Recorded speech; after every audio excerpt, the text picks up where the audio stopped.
اللي متابعين متجر بنياتي هيبقوا عارفين اللي احنا دلوقتي عاملين مسابقه بسيطه جدا جدا، اللي هيكسب فيها هياخد معانا البرفيوم بتاع ليبر ال 50 مللي هديه مجانيه على الاوردر بتاعه، او ممكن ياخده لوحده مفيش اي مشكله خالص.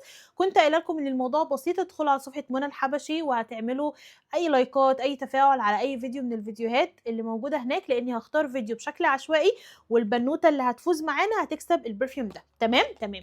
طيب عايزين بقى نعمل مسابقه كبيره شويه على الاكونت بتاعنا على الانستجرام، اكونت مناتي ستور. تمام.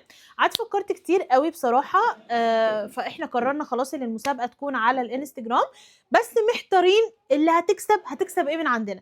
نفسي اقدم لكم هديه قيمه، فانا في الفيديو ده هقترح عليكم كذا فكره او كذا هديه، وانتوا اختاروا هديتكم بنفسكم. اوكي. اول هديه اللي هتكسب معانا ممكن تاخد البيبي ليس مع الجهاز بتاع القدم، تاخدهم هما الاتنين كده اهوت مع بعض. دي اول هديه بصراحه انا اللي مختاراها.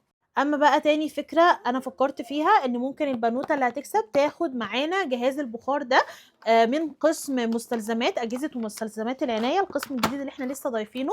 فايه رايكم يا جماعه؟ يعني تكسب معانا جهاز البخار ده بشكل مجاني على الاوردر بتاعها. تمام. اوريكم تالت فكره.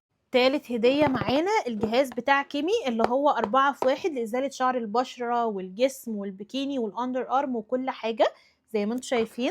ده أصلا من أهم الأجهزة اللي أنا وفرتها في قسم مستلزمات العناية. أوريكم بقى آخر فكرة. آخر حاجة يا جماعة الجهاز اللي هو الفتلة المقص اللي بيزيل شعر الوش للبنات اللي لسه بيستخدموا الفتلة وكده هوت. برضو ايه رأيكم؟ يعني أنا مش عارفة بقى اللي هتكسب تاخد أنهي واحد فيهم.